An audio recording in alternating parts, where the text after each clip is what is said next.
Hello दोस्तों, स्वागत है आपका हमारे YouTube channel let's learn with Poonam में, जिसमें हम क्लास 10th के प्रश्नों को हल कर रहे हैं। अभी तक हमने इसके 5 प्रश्न हल किए हैं। आज हम 6वां प्रश्न हल करेंगे। तो प्रश्न है, व्याख्या कीजिए कि 7 गुणे 11 गुणे 13 प्लस 13 और 7 गुणे 6 गुणे 5 गुणे 4 गुणे 3 गुणे 2 गुणे 1 प्लस 5 भाज्य संख्याएँ क्यों हैं। तो अब जैसा कि इस प्रश्न में दिया गया है, 2 पद हैं, उन्हें हल करके हमें ये बताना है कि ये भाज्य संख्याएं हैं तो क्यों हैं। अब भाज्य संख्याएं बताना है तो सबसे पहले हमें ये पता होना चाहिए कि भाज्य संख्याएं क्या होती हैं।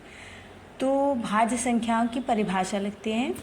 तो वे संख्याएं, जैसा कि हम जानते हैं कि वे संख्याएं जो 2 या 2 से अधिक जिन संख्याओं को 2 या 2 से अधिक संख्याओं के गुणनफल के रूप में लिखा जा सकता है, वो संख्याएं भाज्य संख्याएं होती हैं। तो इसे ही हम परिभाषा के रूप में लिखेंगे कि ऐसी संख्याएं जिनको 2 या 2 से अधिक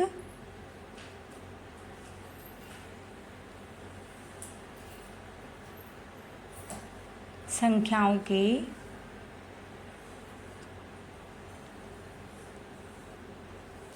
गुणनफल के रूप में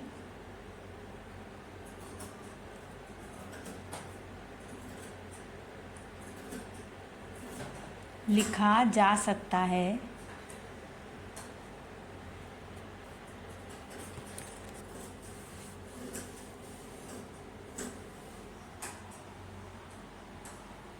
भाज्य संख्याएं कहलाती हैं।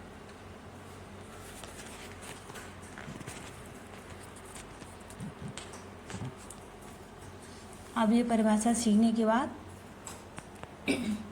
हम प्रश्न का पहला पद हल करेंगे। तो पहला पद है 7 गुणे 11 गुणे 13 प्लस 13।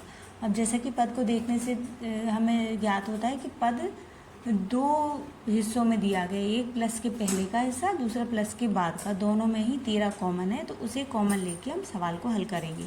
कॉमन लेने के बाद जब कोष्टक में हमारे पास बचता है 7 गुणे 11 प्लस का 1।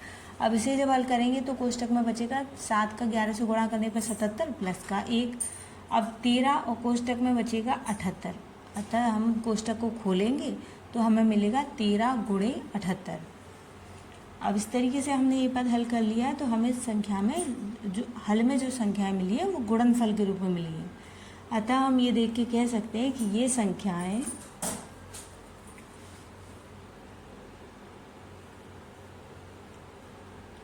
दो या 2 से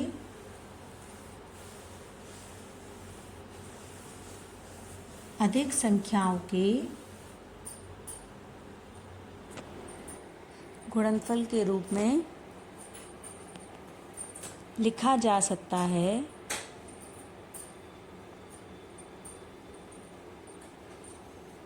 गुणनफल के रूप में लिखा जा सकता है।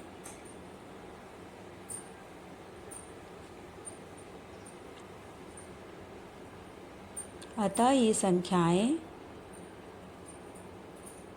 भाज्य संख्या हैं।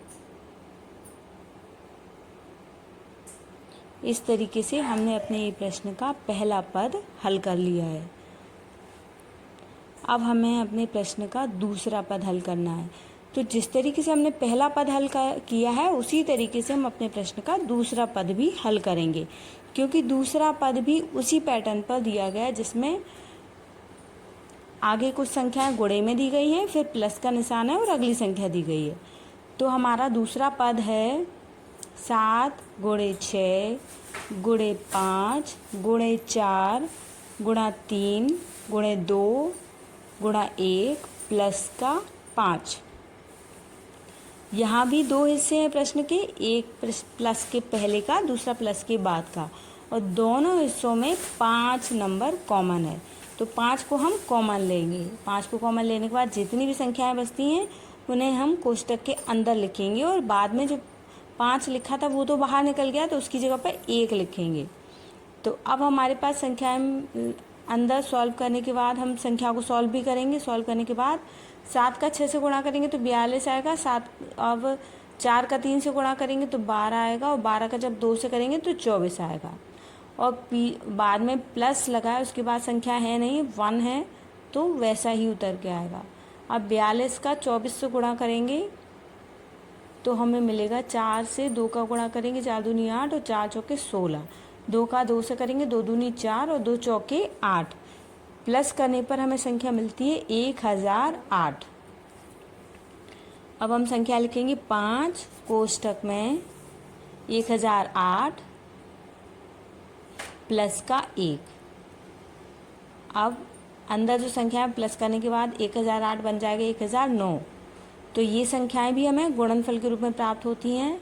तो यहाँ भी हम ऊपर की संख्या पद हल करने के बाद जो हमने उत्तर लिखा था वो वैसा ही उत्तर हम नीचे भी लिखेंगे कि ये संख्याएं भी 2 या 2 से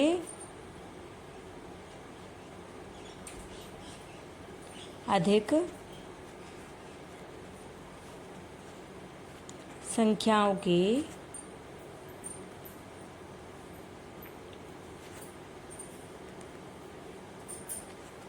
गुणनफल के रूप में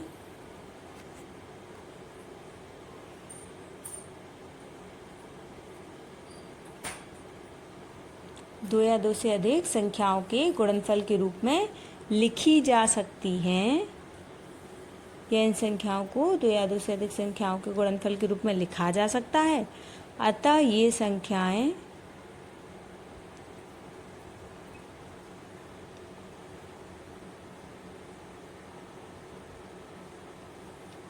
भी भाज्य संख्या हैं।